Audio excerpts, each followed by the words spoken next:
Gonna proc it now. Gonna proc it now. By Jackson Aurelia. Jackson Aurelia. Gonna proc it now. Gonna proc it now. Proc it. Jackson Aurelia. T-Force. Welcome to the rework of the T-Force. Now we going hard cause we bumping at the beat source. It's a 3-course dinner of dudes bringing the news and stats, interviews and cash from the pro scene. So fresh and so clean, like Ellen and Wint, I mean in the bot lane. Keep it hot like brand, practicing his dot game. Give it to you easy like you're Resi in a bot game. Imagine Draven at prime time. Now ulti like LeBlanc can copy that 4 times, but manlier. Knock it up like now fight planning a family-er. You gotta be tuned in like Sona on the ad wall. Get on the chat call. Can a podcast really be all that? Of course. How do 4 guys make a Triforce? Hey guys, welcome to the Trinity Force Podcast. My name is Adam Ponophobia Cogs. When we are watching the titty bounce of King DeClaude over here in the left-hand corner, everybody look down there. Look at that. Look at the titty bounce. Look at it. My goodness. Oh, yeah. My God, it's going to cause an I got my earthquake. t-shirt, finally. Yes. Welcome, King DeClaude, to the Trinity Force Podcast, episode number 253. You think this is amateur hour, but we have the king and the lords of the land. First and foremost, the Lord of the Phage, Punchinello. Good evening. I thought it was Sheen. Whatever, Yeah, I don't care. why isn't it Zeal, since he's the AD carry and he'd be getting a whole lot of benefit out of crit and attack speed? I don't get it. Shut up, Chira. I'm the Sheen. My logic is clearly flawed. Funny thing about this is we have a king, a lord. I don't know what the hell you want to call me. You got me. I guess like maybe is there another king of a land? Because Chira is the lowly little recipe cost. He's like that servant boy. He's that. I'm the jester. Bitch. Get out. He's the bitch that brings me my wine. Now fill my wine glass. I would never do that ever. I would poison you. Done. When he beats you solo top lane, he fills up your whining. Oh God, it's gonna be one of those nights. Where's my beer? Oh yeah. I want to point out before we go through announcements is that I 100% in calling out what Punch is drinking every night. He always takes a sip out of the bottle, and you hardly see what's there. Like you can see this much, I can tell you what the beer was. Like this. Yeah, well, that's Labatt Blue. I already know that. Yeah. Because I guessed. Because I saw like half a shiny blue. But anyway, I just want to point out that I'm 100% after like 4 months because I'm a goddamn mad. And actually, what's funny about Chira's is I would actually guess that's a Kroger like seltzer water, but I know it's not. Well, I have both, actually, Adam. So you so are technically right. Yes, I was right! Oh my God, I'm so good at this! I'm so good at this. This is terrible. That is carbonated water. What's in my mug? You drink coffee every night. Right? Yeah, but actually there's nothing in this one. This is just my change jar. Good try. All right, guys. Thank you so much for watching the Trinity Force Podcast live, or if you're listening to MP3, thanks so much for watching. First and foremost, we want to talk about, please go check out bit.ly/TForceBeard if you want to help out the children. Lancifur is shaving off his head and his beard and everything. Please go donate to that. It's going to be one of those nights. Awesome. Secondly, we are going to take a part in the 8-Bit Salute, Operation Supply Drop 8-Bit Salute on, I believe that's May 16th. Let me pull up the calendar here. And that's our boy Shanghai Six's thing? Yes, that's our boy Shanghai Six. Yeah. He was in the battle arena. Yes, if you can find him on Twitter. The 8-Bit Salute, we are helping out the troops to get video games, essentially. So it's going to be this, we're doing it because we love Shanghai, and we also have a vet on the podcast. We thought it'd be like perfect to bring everybody together. Oh, sir. There you go. Sniper check. If you guys want to check us out at the 8-Bit Salute, I won't be streaming. Chira will be, however. We're actually trying to get in because Trick2G will be doing that today. I don't have any details yet, but we're trying to get in with Trick2G and kind of do like something fun with him since it's all League of Legends related. And Shanghai really wants to help promote the Trinity Force Network as well. We want to bring in money for his Operation Supply Drop. So please check us out for that 24-hour period starting on May 16th. We will be at twitch.tv/TForce Podcast, and we will be doing crazy stuff all day for donations to the Operation Supply Drop. Chiro will probably stream. I'll set him up. He'll play whatever champion you want. He'll do stupid shit. He'll play AD Vladimir. If you donate, he'll do it. Right, Chiro? I don't know about AD Vladimir. Don't make me do it. I will do that if you ask me to really nicely with the cherry on top, but I might spontaneously combust in pure rage and having to play that again. The first person who donates $50 to Operation Supply Drop on May 16th during the 8-Bit Salute will get a pick of the litter, if you will. So there's that. If you would like to donate directly to the podcast, you can also go to teespring.com, teespring.com/TForcePoppy. $20 plus shipping is a new Optimus Poppy t-shirt. There's only 22 sold. It's going to be about 25 here in the next couple days. Like I said, I got to order a couple of them. So actually, we're at 24 sold. I lied. We've knocked up a couple. We want to sell 50 of them, guys. We need 25 more. There's only 7 days left. By the time you listen to this podcast, there'll be 5. We need to sell 25 more t-shirts in 5 days. If that happens, Optimus Tom will be streaming a marathon of Poppy. He'll stream a marathon of His Poppy. soul will be crushed. And That's he'll what we do want more around stuff here. for you. You want to crush his soul. He will destroy. You want to make him cry, really. Right. And it's going to be more than that. Like, you can just watch him play Poppy. Haha, that's funny. But he's going to be doing things for you. Like, he'll be taking chat requests. He'll be having fun. And I'll play with him. If we still have 51, I'll be playing with him the same day. So let's get 51 t-shirts, guys, so that we can stream for a full day for your amusement and really have fun with that. Can I just bring back a note to the 8-bit salute real quick? Absolutely. It reminds me, I used to play GoldenEye on the Nintendo 64 over in, I was in Macedonia stationed for Kosovo and at Camp Able Sentry. And we were playing that on this crappy little TV thing, playing, having a good time when the whole 9/11 thing happened. And we didn't want to interrupt our game for whatever news was going on. Like, change the news. Like, hold on. And then we changed to it, and and that's when we realized it was reality. It wasn't something fake. But Do you remember who was winning? Gaming overseas is a good way to stay sane. I'm telling you. So this is really a good charity. It's great, and he pretty much did what we did here. Is start from very small, and now he's all over the nation. He's sending lots of supply crates. Oh yeah, it's awesome. Everywhere. It's a sweet charity. Just if this question is wrong, like I just said, but do you remember who was winning that GoldenEye? The game before he swapped over. No, I don't. Whoever picked Odd Job, probably. That son of a bitch. It was Golden Gun mode. So. Golden Gun mode. Yeah. I was gonna be like, yeah, I was winning. I was up like 3 kills, but I'm sure nobody would remember after that. Oh yeah. That was kind of big, right? Out of the mind, yeah. Well, for this episode of the Trinity Force podcast, we are going to dive back into the mailbags. We only have like 4 or 5 questions left to answer, but I figured we would just knock this out, either do a shortest episode or a long, depending how it goes. And really get into these. And then Wednesday, assuming no patch notes, assuming nothing big hits surrender at 20, we will be talking about the ranked 5s that we promised a few weeks ago. That ranked 5s. I was gonna say it's about time we got to that. We've had other things pop up. We should probably talk about it in the last mailbag. We just weren't prepared for it. But we will make sure we get to that at some point because it's always going to be relevant. So we're going to jump right here in the mailbag. First and foremost, Nate writes in, what can we do to improve our mid game? Is there a strategy? What do you guys do? Is it different in each lane? So before we get into this question, I do want to point out to our brother and sister podcast, whatever you want to call them, 4 Wards, just had a full episode on mid game and what it is and how to get there and what to do in the mid game. So if you want a refresher of what mid game is and how to get there, please go check out the 4 Wards, guys. And that's just not for new people. That's something everybody can benefit from. Mm-hmm. So, it really is something that we probably should define. What is mid-game?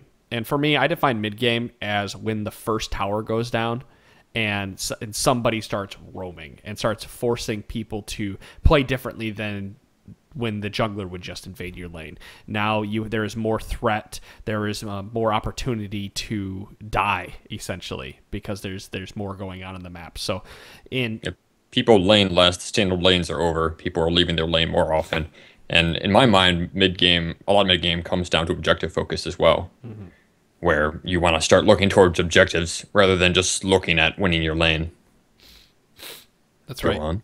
Oh, you're completely right. You stole the words out of my mouth. You probably said it better than I could have. Because a lot of people would probably quantify it as dragons. And I could say, yeah, previously in solo queue, people would take dragons at 10, 12, 15 minutes probably.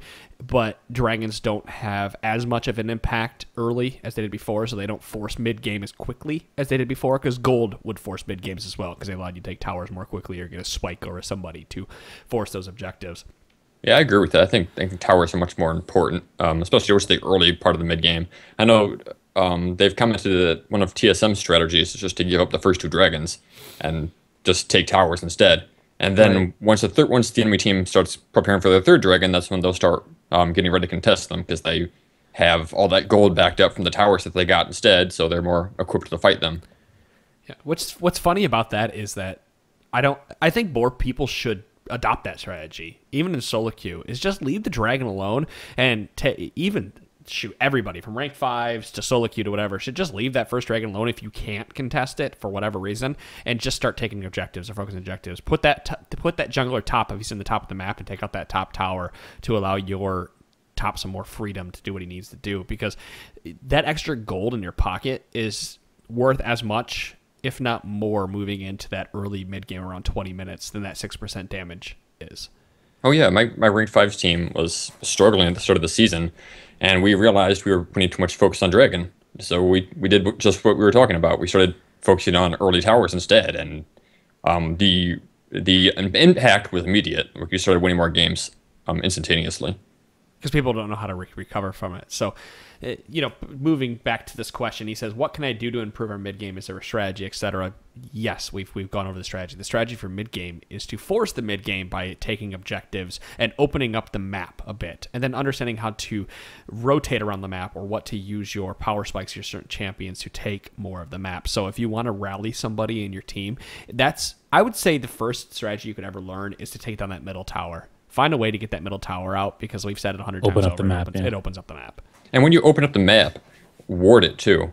Because like when you take down the middle tower, think of that as the map opening up for you. And then when you ward spots around the map, like parts of the enemy's jungle, you're kind of securing that area, so that you have a better chance to make a play in that area. You have more information. You know where the enemy is. You can rotate accordingly, or you can gank accordingly, whatever you want to do, because you have the vision. Speaking to like 8-bit salute in the army, that sounds like definitely like a strategic army, type of movement you'd make is take over points, take over different areas that give you the advantage, and that really does move into League of Legends, where if you take down the middle tower and you start warding up, you now have the advantage in the area because you have more vision than they do.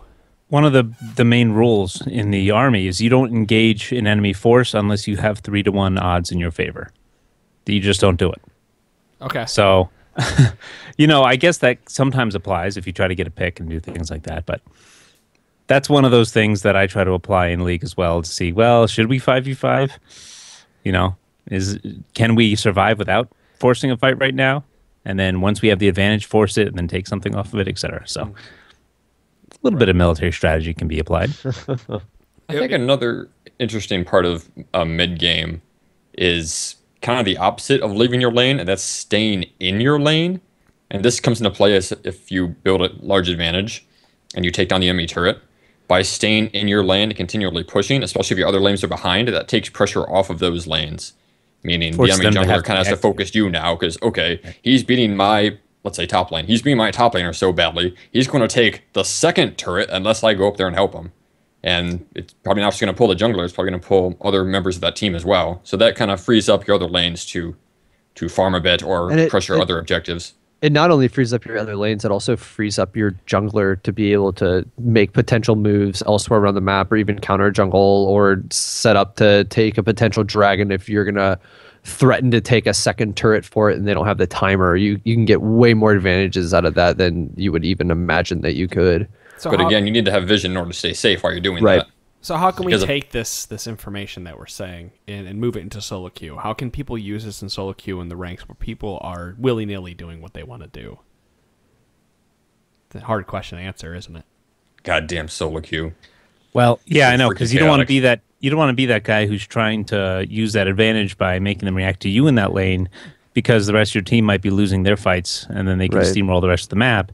I don't know. I think your idea before, Adam, that you've spoken of and highly of, is the banner of command is a great way to just freely influence the lanes while you can still stay with your team. Set it and forget it. I've done that a number of times where I've been fed on Nautilus. I've been jungling a lot, for those of you who may have not heard that. I'm sure I've said it 100 times, but I'll play Nautilus as my primary jungler. And I try to give my kills up. Like, I try not to take them, because kills on Nautilus don't really add much to the team.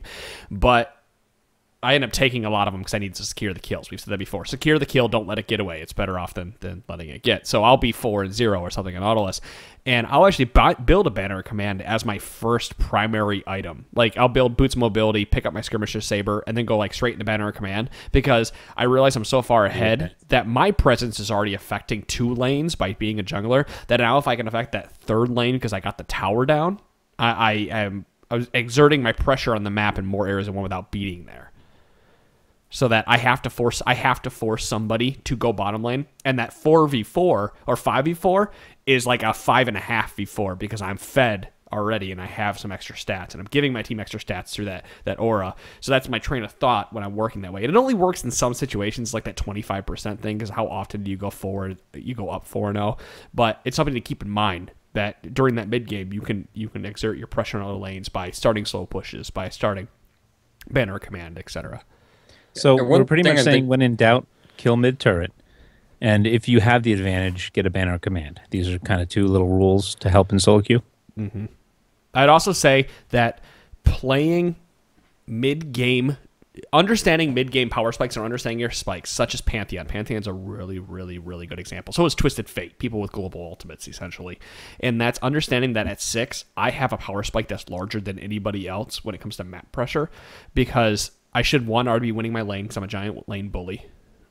2, I should be able to, if I haven't gotten the kill, I'm at least able to force them to their tower. And then I can use my presence through my ultimate to affect other lanes and use that power spike that I have rolling into the mid game to continue to do that with my ultimate to affect other lanes and help push those towers down. By being there and understanding that I need to take these towers out, I need to take objectives, you are more than likely going to put that enemy team on tilt and force them to react to you, which you should be winning those engagements at that point because you are properly using your ultimates and abilities.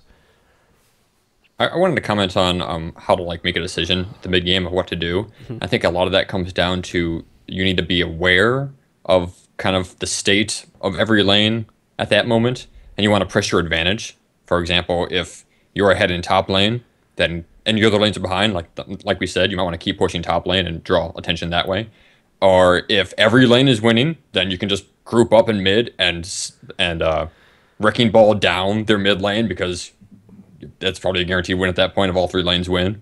If you're behind, your mid laner's ahead, maybe want to group with your mid laner or roam with your mid laner. It's stuff like that. You want to, pile on with where your team is ahead at. I see too many people spend time not doing what Punch just said. I see too many people that have a spike at a level, they don't understand how to use a spike properly, and they farm. They pick up rangers in the jungle and they just farm the jungle out and try to get ahead to get to the late game when they could be using that extra 200 life they have over their opponent to win a team fight. Well, and that comes down to the whole mentality of playing the game to farm it out and get as strong as you can, but not playing the game to finish the game as quickly as you can. If you have a spike to be able to do something, you may as well shove it into the next, phase of the game that you're going to be able to move your advantage into, because it comes into one of those situations. If you are able to build up that early advantage, but that advantage falls off and you just stay in that same, the game never advances to the next phase of the game where you can continue to push other objectives, then what good was that advantage that you built from the get-go? If you're playing in a lane where, you dominated the lane, but now it's to the point where you could potentially push a turret and then go mid and take that turret too. Let's say you win bot lane extremely hard. Sometimes it's really smart to just take that turret, get dragon, everybody group and shove down mid while you have an advantage out of that.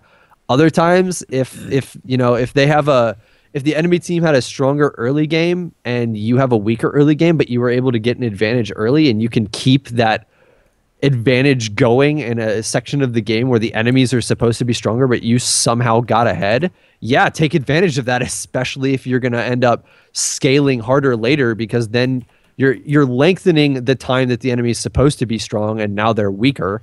It just comes down to focusing on what small advantages you can build and how you can push that into bigger advantages later. What you just said goes back to what Adam was saying, where understanding your power spikes comes into play, and understanding the enemy champion power spikes as well, saying, okay, guys, they're going to fall off. I know they're kicking our butt early, but they're supposed to be. As long as we try to go by the philosophy, don't die anymore, maybe we can come back because we have a better late game. It's like the Shaco. I was thinking of what you were saying, Shiro. It reminded me of the Shaco syndrome. You get Shacos who go lane to lane to lane, ganking. Maybe there's a failed gank here or there, and then before you know it, you're 2 levels behind on Shaco. You have no farm, no items. Maybe you got one gank that helped you out a little bit, while the other one's staying in their jungle, or Sejuani's farming up and getting huge and beefy. Right. So, well, let's talk about power spikes then. I think that's a great way to seg this into how do you recognize power spike. This actually was on the subreddit the other day. Somebody was asking, how do I recognize power spikes? And champion specific. Yeah, it's specific. very champion specific. But there's a checklist you can go through in your head, and I don't have it in front of me. There's actually, again, go to our T-Force network and take a look at that because there's a really, really good checklist he has there. But two of them are, let's say we're going against an Aurelia. That was like his base example, was that Aurelia has a power spike at level 4. That's because you get your abilities Q, W, E. But at 4, you gain so much extra in your W, you gain so much extra damage, 10, 20, 30 damage, whatever it may be, per second that you're auto attacking. Then that gives her a spike over everybody else because now she has her stun. She has burst damage with her Q, and then she has the extra true damage and lifesteal from her W. That's a power spike for her. Now, it may not be a giant power spike, not be like maybe somebody like Riven, who gets a giant power spike at 4 because she has all of her abilities, including a shield that allows her to stay safe, plus more damage. Riven has a better power spike than everybody else if she gets a level up on anybody else. It's just, that's what the champion is. It's, can I hit a level before you? Check. I have a bigger power spike than you.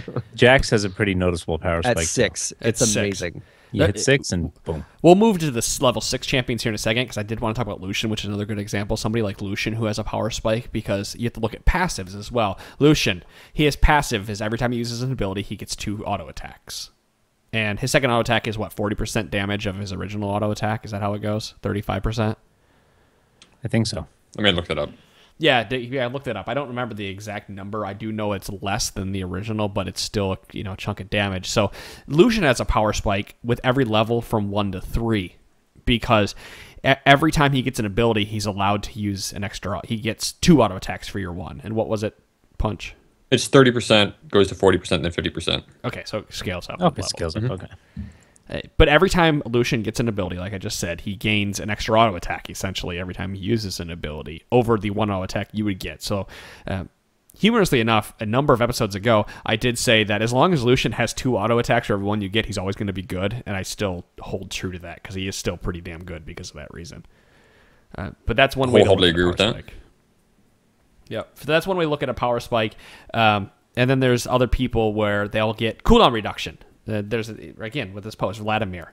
The more points he puts in Q, the more often he can Q. Azir is a good one, because he can move his soldiers around more often. And then there's a level 6 power spike. I'll let you guys take over Jax and why he gets a power spike at 6.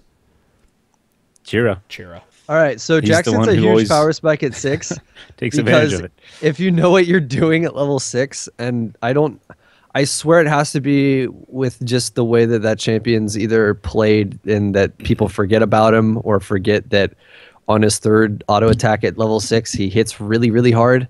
But if you know what you're doing and you get 2 auto attacks off on minions and you save that 3rd one and just leap strike immediately W into somebody's face, you just did like 300 to 400 damage to somebody that they're probably not going to be able to trade back to you. And if they just happen to decide to do that, then you can hit your E and walk out of there for almost 0 damage taken on your part.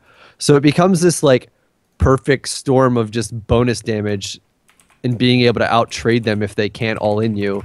And then the longer the fight's going on, the more you're just pumping out that extra damage. And if you know how to abuse something like an auto attack reset, which happens to be the same reason why Riven is so powerful, if you know how to do, if you know how to do the reset, you can get more damage out than certain other champions would be able to.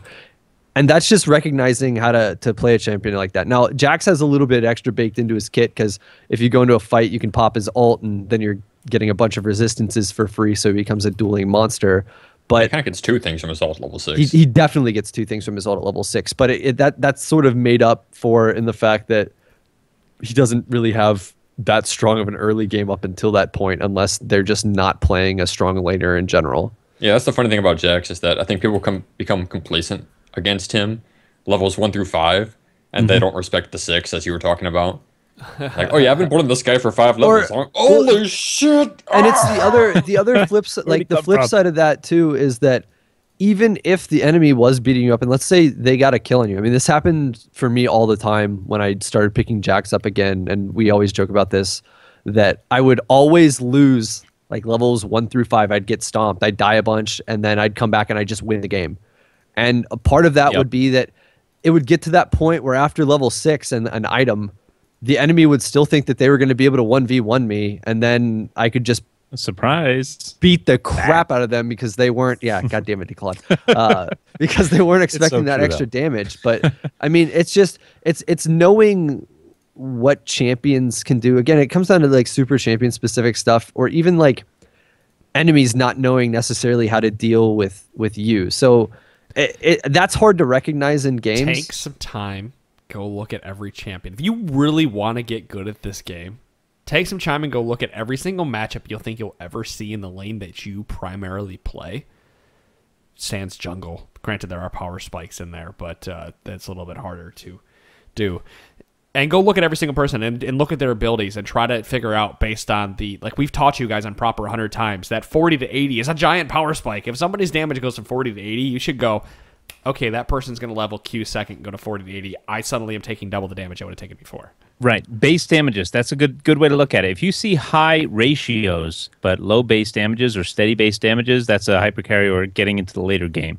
If you see someone with big spikes in their base damages with kind of a medium or low ratio, then their spikes will come at those chunks of level, ranking it. So that's a good way to tell, just looking really quick. If you see something with a real low modifier ratio to it, AD or AP, whatever it might be, but the base values go bam, bam, bam, and chunk along, there's your power spikes. Whatever rank you get. I would say an amazing example of that would be something like Tiger or Udyr in the top lane, or like Udyr, Phoenix, Tiger, whatever you want. He's not exactly like he's good with items, but his damage doesn't necessarily come from getting items particularly early. It's all from that extra base major damage from his abilities. You put 2 to 3 points in Tiger stance, and your Q will quarter health to a third health somebody. And yeah, it's going to get a little bit better with items, but just knowing that you have that advantage from 2 to 3 points into an ability over somebody who's not going to be able to trade that much. Yeah, just walk up to them, press that ability, do that damage, and hop out and rinse and repeat. And you'd be amazed that people, like, better players will know not to fall for that sort of trick so many times, but at lower elos, when you can abuse stuff like that, because people don't pay attention to that sort of thing. And that kind of goes back to somebody like Pantheon as well with his Q. The base damage on that are passive. Yeah, well, the base damage on that is amazing. Too. And you get a little bit of armor pen on him, and it's also amazing because it just makes that base damage even better. But over the course of the game, like, unless you're crazy fed on him, Pantheon's damage starts to teeter down. Well, so also know other things. Know your limitations. Pantheon is a melee champion, and he doesn't have anything other than that little block that makes him really tanky. So you got to mix it up to take the max amount of your damage, and you're going to be in the thick of things. Later in the game, with 5 people on you, you're going to drop like a rock unless you build some kind of tank. So, or if you're so far ahead because you took advantage of your power spikes so well that they can't stand against you. You throw an E out and it half healths their entire team and they have to back off. So, but I think with Udyr, base values on Udyr is just be Udyful. Yeah. Mm-hmm. You're on fire. You used that one earlier today, you son of a bitch. You can't use them. You can't use your punts twice, you son of a bitch. Maybe the listeners didn't see it on Twitch. Or Twitter. Well, if you're not following us on Twitter, go look in the YouTube video right now and follow us. Ha ha ha ha. You don't know what you're missing. So I just want to point this out because this is like one of those cryptic things that I'm going to tell that only people here know that I can't tell anybody else. But you guys realize that we have like 30 minutes left of this podcast. That if things come to fruition, we're probably going to have to do longer shows. And to Claude's wife wit. Yeah. Well, it depends on the days and everything, but if there's some there's that. All right. Enough of this stuff because I know it doesn't help anybody listen to this show. All right. It just made me realize, like, I'm talking in Twitch now. I have what's funny is I have my on-screen keyboard up, so I don't have to type, and Lancifur doesn't have to yell at me. So I'm like I'm typing with my on-screen keyboard, and it's like really slow. Anyway, let's move on to the next question. And oh wait, there it is. So when I was typing, what I was kind of stalling for was Jaga had a question. He said, "If I donate right now, will you answer my question?" I have no idea what this question is. These guys are reading it. I'm going to read it on air right now, and then we're going to talk about it. Let's do it. All right, Jaga. Yes, he was in Twitch chat. He said, if I donate right now, will you answer this question? I said, yeah, absolutely. Go for it. Like, I'm not going to turn that down. Yes, we will. Easily bought. Easily bought. Jaga732 says, I've been watching and listening to the podcast for a long time now. Just wanted to give back. My question was for Punch or anyone. When playing AD carry, is this meta where tanks are everywhere? Or in this meta where tanks are everywhere, what is good to play? Cog and Vayne don't seem great anymore with the invention of Righteous Glory, and I'm defaulted to Jinx, but she's still immobile. So what ADs are good right now, and why? This actually probably goes back to that conversation I saw between you and Doom, where he was like, ADs are awesome right now, and you were like, no, fuck you, they're not. And Punch had to slap him down with the wrath of a seasoned AD carry veteran. I just typed ha I ha wanna ha hear what over you and have to over say. again because I didn't want to get into the whole discussion over Twitter. It's bad news. I'm a terrible AD carry, but I do have an opinion on this, but I want to see what you say first. Okay, so I'm piggyback assuming he's talking on about it. solo queue, because if you're playing ranked fives, you do have more leniency in who you can pick, because you should be able to count on people to protect and peel you, and you should also be able to count on your teammates to pick tanks, since this is the tank meta. Solo queue is not that way. You're not guaranteed to have a tank on your team in solo queue, whereas the enemy team could have 3 tanks. Or the enemy team could have 0 tanks. Right now, there doesn't seem to be a meta in solo queue as far as I can tell. It's whatever the hell you want to play. In top lane, the top 3 top laners I saw over the weekend were Tryndamere, Yi, and Vladimir. Really? Which doesn't make any sense at all. It was That's just very split different push, compared to what it's split been. push all day and kill people. Yeah. That was the top lane meta. But anyway, so if you're going up against a bunch of tanks on the enemy team, what I like to do is I like to play Lucian.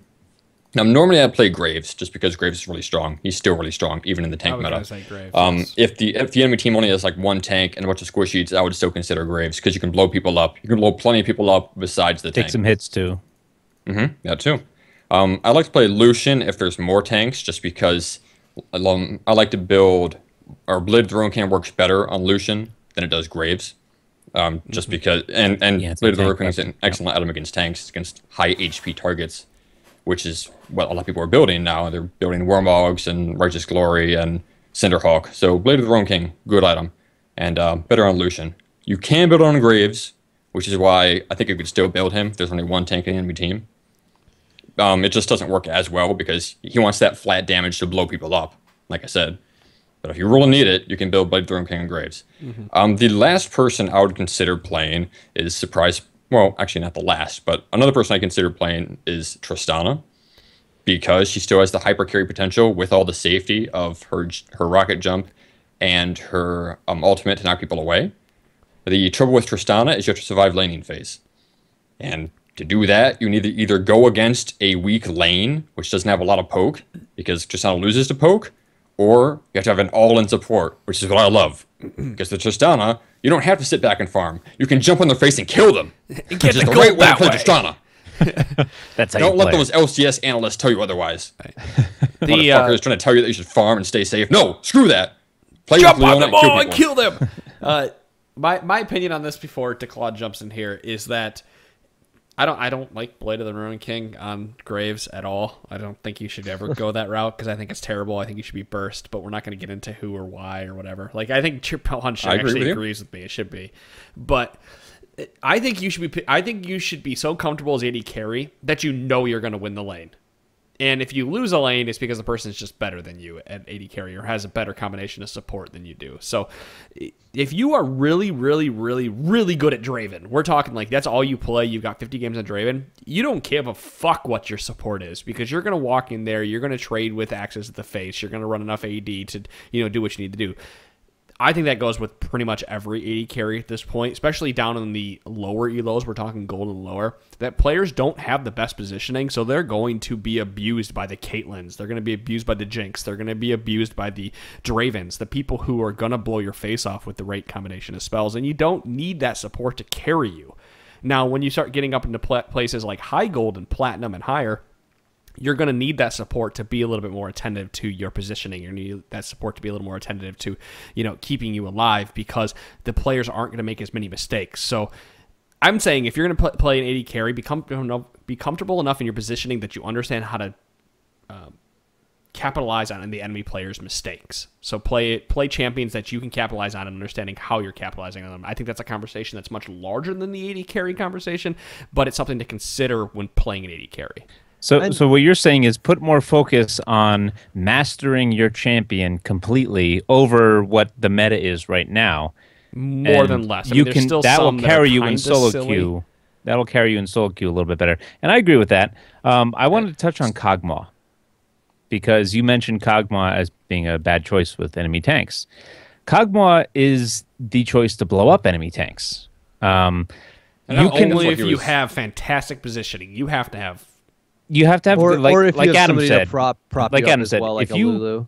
if you I love think that was his problem, Kog'Maw, is that he was getting caught through the Righteous Glory on Kog'Maw. But go ahead. Sorry. right. Yeah, you're saying the tank meta and the Righteous Glory coming in on him. You still have your puke, that you can throw up at them, and you also have that if you can hit with that Bioarcane Barrage and then just punish the tank for coming in at you.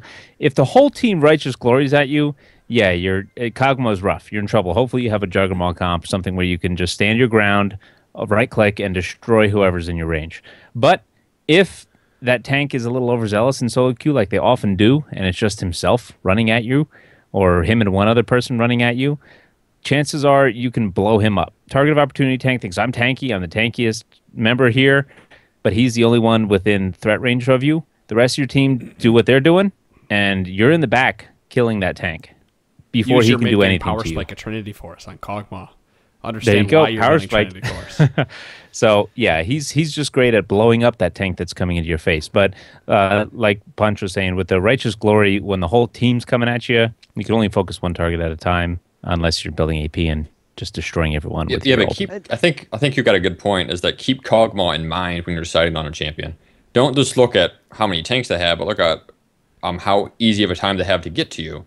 Right? If their huge tank is Volibear, well, Volibear doesn't have a dash. He just runs at you. And if you've got somebody that can stand between the Volibear and you, then Kog'Maw would be a good choice. Or if you throw your puke out, that's enough to kind of scoot back.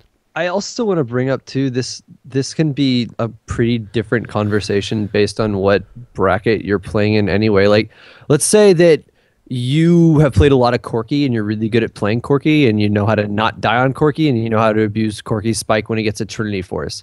Yeah, Corki might not be the best person at shredding enemy tanks, but if you're in bronze and you're pretty good at Corki, chances are those enemy tanks aren't the greatest farmers. So, like, yeah, they'll level up and they'll be tanky, but they're not going to be necessarily as tanky as somebody who's in gold, plat, or higher, who actually are better at last hitting as well. So, like, you have the benefit of being able to reposition if something goes wrong. And then if you're able to farm just slightly better than they are, you can still keep up a pretty solid amount of damage, even though they pick somebody tanky. Now, am I saying pick somebody like that all the time? No. But if you're getting used to AD carry, or you're trying to build up confidence in somebody that's, a safe pick, like if you want to focus on winning that lane, pick up somebody like Caitlyn, who doesn't really have to worry too much, and then you have your kind of E to get away if you're really far away. Pick somebody like Corki, who, if Leona's about to jump in on you, just W away mid her like lance thing, and it you go anyway. You keep flying regardless if it hits you, which is hilarious. Yeah. Like, there are little things that you can do. I mean, and again, it builds the confidence point to the, you're solid at last hitting now, then pick up that Draven and then go chuck axes in somebody's face until they're too afraid to come back the lane. That's more like, if you're solid at micro. Are you solid at moving your champion around? Right. Well, speaking of micro, I played Kalista this weekend for fun. And micro. How'd you do?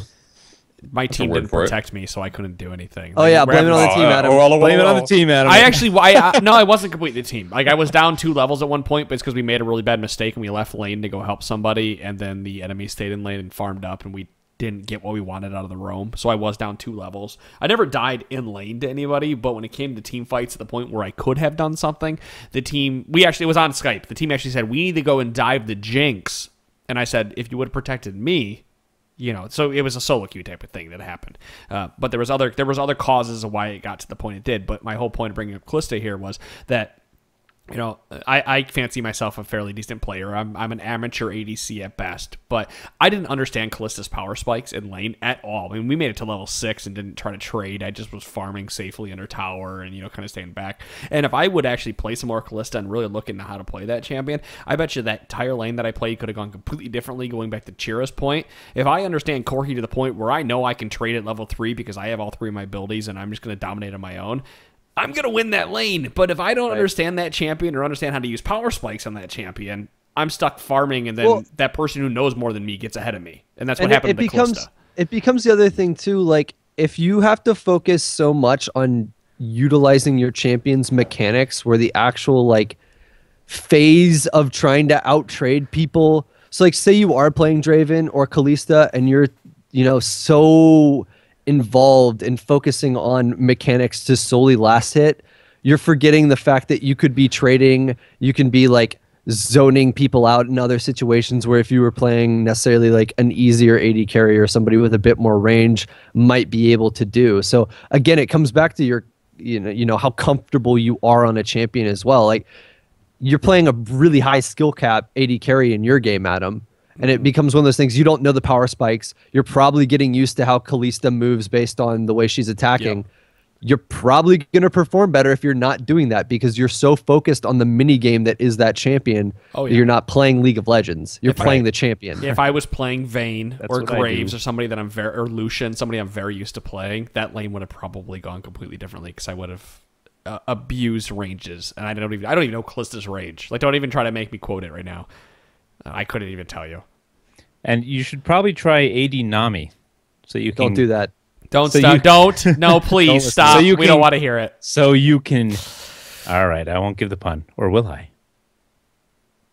I'm waiting. Just hit me with it. I want you to hit me. You do not see my face. The suspense is killing you. You're making waves. AD Fuck you. Nami, so you can carry Fisher to lay a lot of damage. Got it. I like Chira's better. He's making waves in the podcast. I'm so disappointed in the like, build up and Declaw just killing conversations.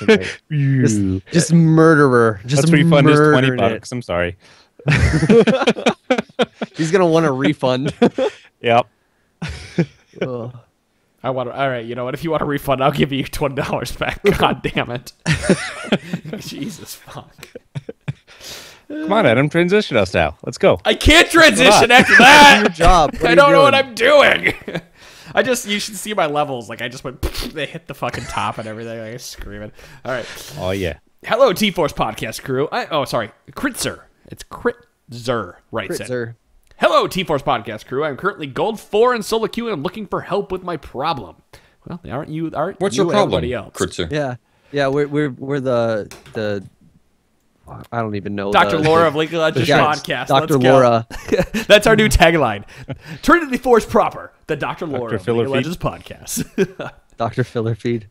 I like it. I play top lane whenever I can, and you could say I'm a Vladimir main. Well, we will say you are a Vladimir main for this conversation. In most of my games, I win my lane, but one or two of their lanes usually struggles. We've heard this before.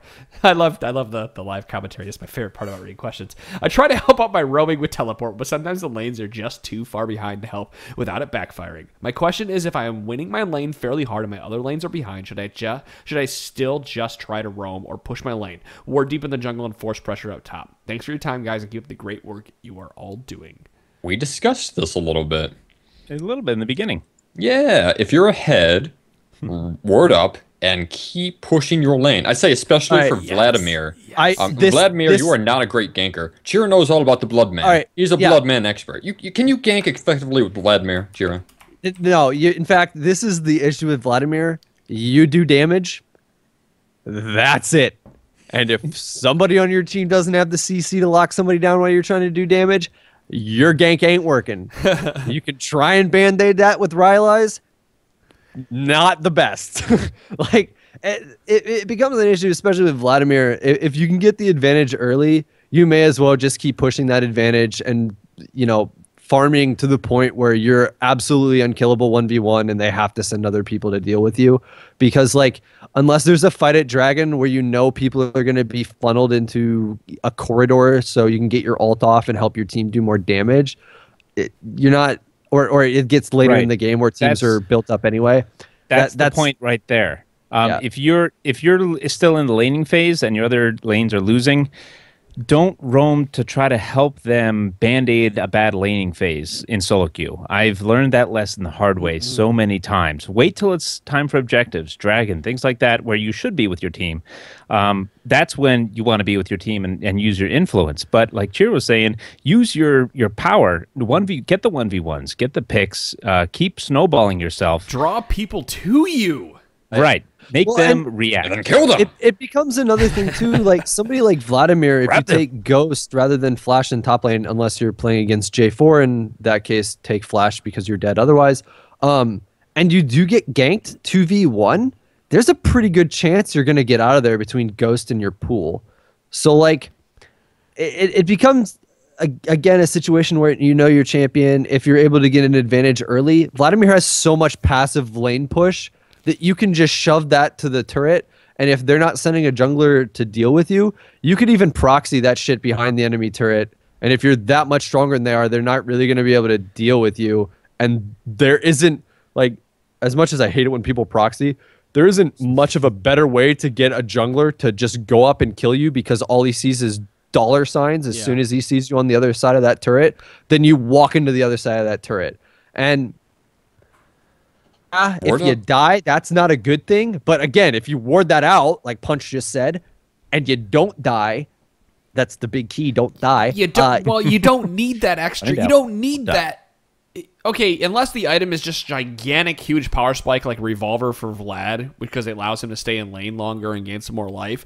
Like, you could, I would almost argue that you could sit on 2 amplifying tomes and buy yourself 2 wards instead of finishing that item, because you're allowed to stay in lane longer, which potentially, I'd again argue, you'd get more gold by having those wards because you can stay in lane longer and you're forcing more people to come to you. Like, wards are such a hot commodity in this game that more people need to use, and can we use this time for the public service announcement to upgrade your trinket? yes! Like, I thought we heard on this enough Please when the trinkets came out, but nobody's upgrading their trinket. It blows my mind. 9 minutes. Remember, or 9, don't be level like 9. me for the first week or two, where I still thought that the upgrades for everything cost $475. They're 250. $250. So there's no excuse to not upgrade your yellow, your red trinket, your blue. Just get them upgraded when you hit level 9. Remember, you have to be level 9. And I had the point where I would decide my back if I was only level 8 until I hit level 9 because I wanted to get my upgraded trinket. So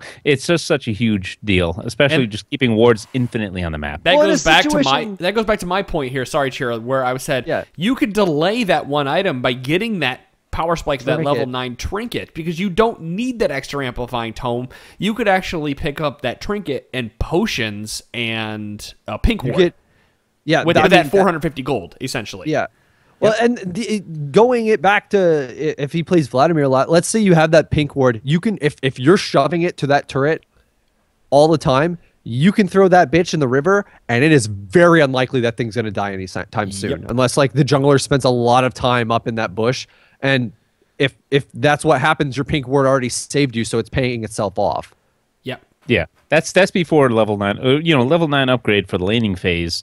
Chances are level 9-ish for the solo lanes, you'll still be there. But by the time your duo reaches that, hopefully you're transitioning a little bit out. Level 9 for a duo, you should be gone pretty much by level 6 or 7. But right? solo lanes, you might still have some laning phase back to take advantage of that with. Especially top lane. Well, you go back to our point. We're talking about top lane, and then pushing, I think there's a lot of top lane champions out there. Unless you're somebody like Malphite or Maokai, where you can get some really cool teleport ganks on, you should just live up in top lane and push it out, and then roam and use that. Like, what I'm saying is, if you have a big giant piece of CC in your kit and you're a top laner, you should be looking for those teleporter roaming. Otherwise, if you're somebody like Riven who has a CC but does not have a big CC, I quantify big CC as something that can hit multiple people very easily, rather than Riven can hit multiple people. It's just not easy to hit multiple people. That she should just be exerting her presence and forcing people to come deal with her to allow those losing lanes a chance to recover some of that CS that they lost in that first X minutes of the game.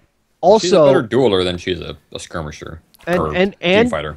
if you're able to pressure, like let's say the enemy top laner takes teleport as well, and you're able to put that much pressure on potentially taking that turret, that also forces the enemy top laner into, for the most part, teleporting back to that turret to save it, and not teleporting bot to end up picking up 2 kills. Teleport battle. Yep. Yeah.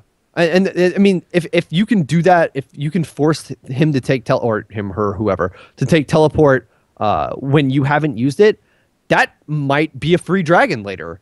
Like, God, there's so much top lane about making people use teleports. Like that is top lane in a nutshell. Is making people use teleports.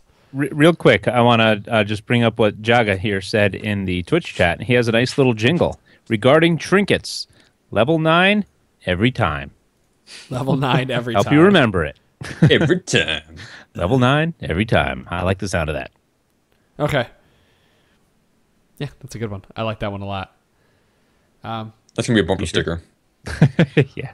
And it's just a trinket. The 4 Words podcast has a PSA now. There we go. You're welcome, Azurition. Yeah, there you go, buddy. that guy, that Lux and stuff. That don't even get me started on that. That's why I used him instead of Doom and the others. All right, so we're gonna move on. Hopefully, I don't want to say hopefully. I actually hate saying hopefully because I don't ever want this podcast to end. I like it so much, but I'm like the same as you guys. You know what's funny? Like my segues are always stories. My story for this segue is that you guys complain that an hour is like the perfect yet not long enough time because you always want more. It's the same for us because we have for an hour and it's like the perfect time to be podcasting. It pretty much ends. You know, we need a break probably at an hour, but I don't want it to end because I want to keep talking about League of Legends to you guys. So just, take that as you will. So we're going to move into the next. Claude, you took a breath. Did you have something? No. Well, I was just going to say, as Syndra gets older, it's going to be easier for me to spend more time here. But right now it's just...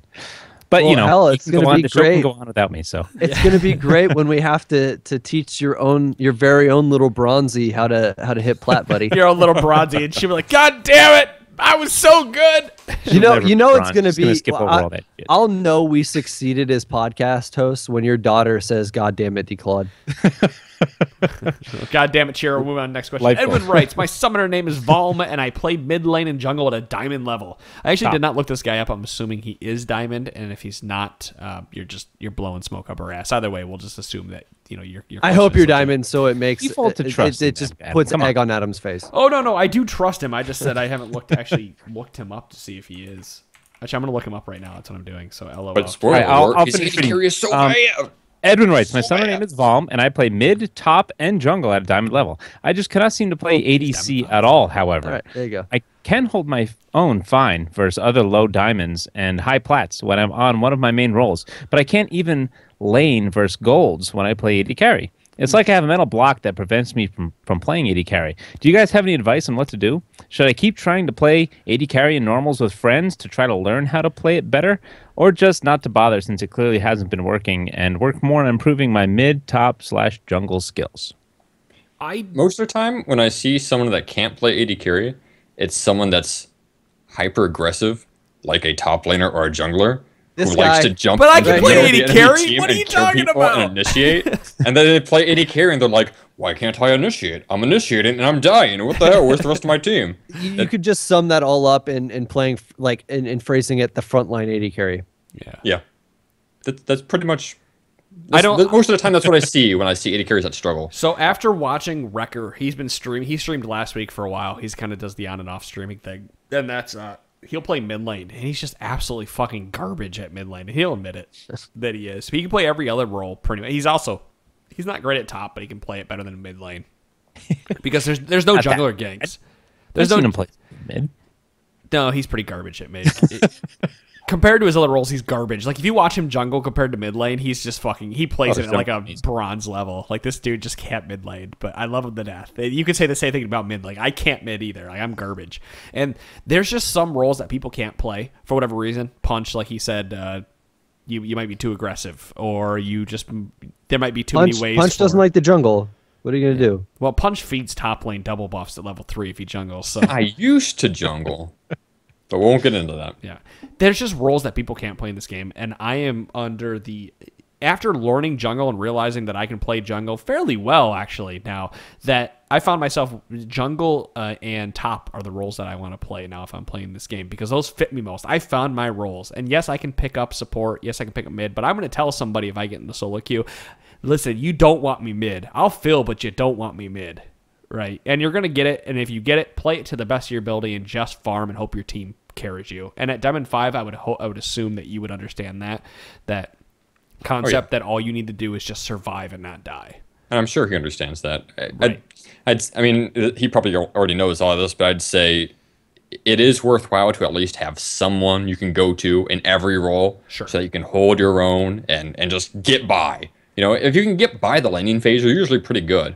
Because once you group up in team fights, I mean, well, AD carry is pretty different in team fights. You guys didn't say that. But at the same time, as true as AD carry is different in team fights, it also comes down to, as long as you're not dying bot and the enemy AD carry is not getting crazy ahead, it becomes sort of that. It becomes sort of that, 50-50 thing. If your laners are doing well or doing better, that's when you just learn to get carried, because you didn't put your team behind, so you're hoping your team everywhere else build enough of an advantage where you can sit back and take pot shots at people while still helping the team along to victory, but you might not be carrying yourself.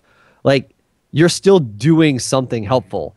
Even if that something helpful is not dying, that's still pretty helpful if somebody's playing something that's going to be killing everybody on your team in the late game. If you're stuck on it, a role you're uncomfortable with. But unlike everyone else is saying here, I kind of think that they like to focus. You find your jungle top, you find what's good for you. I like the idea of what you mentioned, playing in normals with your friends, practicing so you can get better if you have the time. It's early in the season, you have the time. And who knows? Maybe you'll find something that really clicks with you. Maybe you'll really enjoy it. Suddenly you'll master orb walking, and you'll be like, wow. Now that I have orb walking down, I can play AD carry really well. And then you'll pick it up, and then you'll just be even way more well-rounded than you were before. And so I'm sure that's the ideal scenario, being 100% comfortable and being able to kick butt on whatever you're stuck with. Well, if you're that high, if you're Diamond, you're writing us, you're listening to this, I would say start a Smurf. Well, no, I would just say start a Smurf. And try to play a role you haven't played through that entire Smurf account the entire time. It's not a bad idea. It's going to suck for the first 25 levels, don't get me wrong, because no one really knows how to play the game, but you will start getting paired with players who know, and it's going to take you a little bit to get to that Diamond Elo. Like, my Smurf is in normals is at Plat Elo from playing with Plats and stuff, but it's going to give, play a Smurf, play up there, play that role you're not used to. It's a way so you don't have to play against diamonds all the time. Or start fighting people in the T-Force chat. Go to the T-Force chat, find a bunch of bronze or silver players that are in there that are looking to get better, and play the role you're not good at, because it's going to drop your elo a bit. Or we even have a bunch of plat and diamonds chilling out now too. Tons. I mean, they would be able to more provide diamonds than bronzes nowadays. Yeah, seriously, It's disgusting. I hate everybody. It's difficult getting in games sometimes. I don't know. I don't like the whole Smurf idea. That I see what you're going at. It might a stepping stone to help you ease you into the role, but I say throw you into the fire. Go normals, so you're not messing up your rank. Obviously, your MR is separate there. Go normals, and just if you play crappily and you're playing nothing but what you're trying to practice, it'll tank your MR anyway, and then you can build it back up. Sure. So, and I don't like Smurfs because they're so deceitful. I also gotta say too, I like the idea of, even if you're bad at something, playing it to the point where, like, if you get to you get to that point where you're comfortable with something. I've spent a lot of time just playing every role. Yeah, I'm not Diamond 5, but I've played at every role to the point where I'm pretty comfortable anywhere. If I need to fill in a game, I'll do that or whatever. But it's really improved my game in every other lane that I play, just because, like, playing AD carry, I'm a bit more aggressive than most other AD carries, but at the same time, like, AD carries. Yeah, since I've gotten down to that point where, like, I'm not going negative when I'm in lane, for the most part, I'm used to seeing what they're doing all the time, and I kind of understand, just from matchups and whatever, where their power spikes are. If they have this many kills, then this is when they have a certain advantage, or whatever. When they have these items, this is when they're going to be hitting me harder if I'm playing a tank or something else.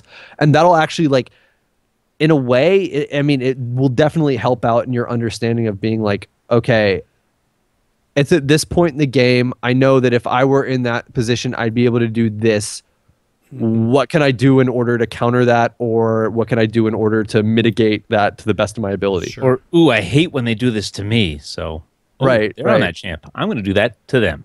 Yep. And when you're deciding on what to play, I think you should look at the play styles. And I'm just going to use the example that you're hyper aggressive because you play top and jungle. Maybe that's not the case, but I'm going to stick to it. So let's say you're aggressive and you want to play an aggressive ADC to back that up. That would make sense. And you can play Graves. And if Graves works for you, great. You got somebody you can play an ADC.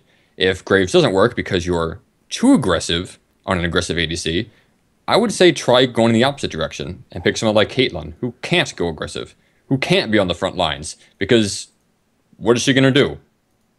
Put a trap down? It's a good Okay. point. Train yourself. Yeah. So do like something the complete opposite and try to train your mind that way. Like, okay, I can't be aggressive. I'm just gonna play safe because I have to. And then I have to learn how you'll to learn play why to play ADC that way. That's a good point. I like that a lot. I'm going to try to use that. I've been trying to practice ADC because, like, despite what I said was my preferable choice here, I'm terrible at AD carry. And I haven't really been trying to practice it because, the whole MS hand thing, it's frustrating because it makes my hand die. You have a doctor's note for that sort of thing. Like, yeah, but I still want to know how to play it. Right. So what I did is I started playing a little bit. Varus, actually, Power of Evil inspired me a little bit this weekend recently, playing his mid lane Varus. But I've been bringing Varus to the bot lane and practicing with him. So I'm practicing orb walking a little bit. I'm concentrating on little things and normals here and there. And, sorry for whoever gets matched with me, but, there's a little bit of growing pains going on here. But I do notice I am improving. And like all the other roles, I'm finding ways to make up for my mechanical deficit with decision making. So it's not impossible. You can figure it out. If you want to put the effort into it and learn it, I guarantee you'll be so much more comfortable. Nail on the head. If you want to put the effort into it, and you truly want to do something, you'll do everything in your power to make sure you're the best at it. Will versus skill. Yep. Yeah, I think that's the nail in the coffin of this discussion. If you really want to learn it, you're going to find the best way to learn it, and you're going to do that through in houses with T-Force. You're going to do that through grouping with people. You're going to do that through playing through the IP weekends. You're going to do that by finding different friends, whatever it may be. You're going to find the way to do it. And you're going to listen to the podcast to pick up our tips and tricks and use the knowledge that you already have. T-Force channel. Play with us. It's fun. Everyone's great. It's pitch time. Why not, guys? You need to join us in TeamSpeak. We're there all the time. Like, not all of the hosts might not always be there, but there's always somebody in there. There's always people in there. I'm in there a lot on the weekends. It's Saturdays and Sundays is when I'm in the channel. I'm not in there during the week too much, but go download TeamSpeak. Go put it in for the server address. The only thing you got to put in there is ts.trinityforcepodcast.com. That'll take you right to the TeamSpeak. Go set up your so easy. Boom. I know, right? You can go talk to the people. Sierra. Spork, Frown. You'll find Spork. You'll find Frown, Jeffy Pants, the rest of the guys in there. There's a ton of other ones in there. Badgers in there. They're all very accommodating. They're all very welcome. Bao Bao will be in there. He'll talk to you. Horse Doctor, Bao Bao. Those are guys that are Diamond residents who sit in there. They will talk to you about anything and tell you why you're right, wrong about your opinion. And we'll have a conversation with you. Like, these guys are Diamonds are not assholes. I mean, Bao Bao I know. can be, but They kick kick my ass. They kick my ass all the time, and I don't feel bad. Yeah. Yeah, Bao Bao's an asshole when people don't ban Italy against him, and he just shits on everybody. Now they're all really good guys. They'll talk to you about anything you want in the TeamSpeak. You guys join us in game. The in-game chat channel is T-Force on NA. I'm sorry about EU and really EU. Like, Oz has a presence. If you're an Aussie guy, listen to us. Join T-Force because the Oz LOL guys. If you're EU West, you've been kind of ignored, and that's not because I want to ignore you, but it's because the scene just isn't there to get. We have a battle arena for you guys. We need to start getting into EU though. Let's get some people. We don't have a battle arena. That battle arena actually died we don't. a number of months ago. Sorry. Yeah. We'll bring it back. RIP. Promises. I'm working on it. I have so much on my plate and so many things moving forward that it's very hard for me to get everything done at once because I am a one-man operation for the most part when it comes to the administrative aspect of this thing. So yeah, if you want to help out, here I'll put a shout out right now. If you are EU West and you want to start building the community on EU West, email me. I don't care what fucking rank you are. If you have the drive and the passion to do tournaments, if you have the drive and passion to do whatever, email me. I will make sure that you get set up with everything you need to do it. Let's get the T-Force network. That's right. EUS, Nordic, and It's a EU global East. network. I want it. At the same time, too, it's not like the team speak limits you from joining it if you're in Europe either. So like, We come actually and have a chill Europe out. guy who comes and plays with us. On an Yeah, NA all the account. time. Yep. So come on down, hang out, be a part of the fun. Join us on Reddit. It's /r/T-Force Network. If anybody's on Reddit, you should already understand that. If you're not on Reddit, please join. And don't give me the excuse when I email you back and say, join us on Reddit. Though I've never been on Reddit. Don't give me that excuse. Just join it. Go check it out. It's a forum. It's really easy to use. And last and not least, you see King to Claude t-shirt over here if you're watching live. It looks fantastic to Claude. He feels it. It feels like cotton because it is 100% cotton. And it's awesome. Yes, point at those nipples and make them bounce. You guys can make your nipples bounce with the Optimist Poppy t-shirt at teespring.com/T-Force Poppy. Guys, that is it. We are done with episode 253 of the Trinity Force podcast. Thank you so much for listening to us, and we are going to keep growing and getting larger thanks to you guys' help. So please email me, and that's everything. Bye, guys. Love you. Good night.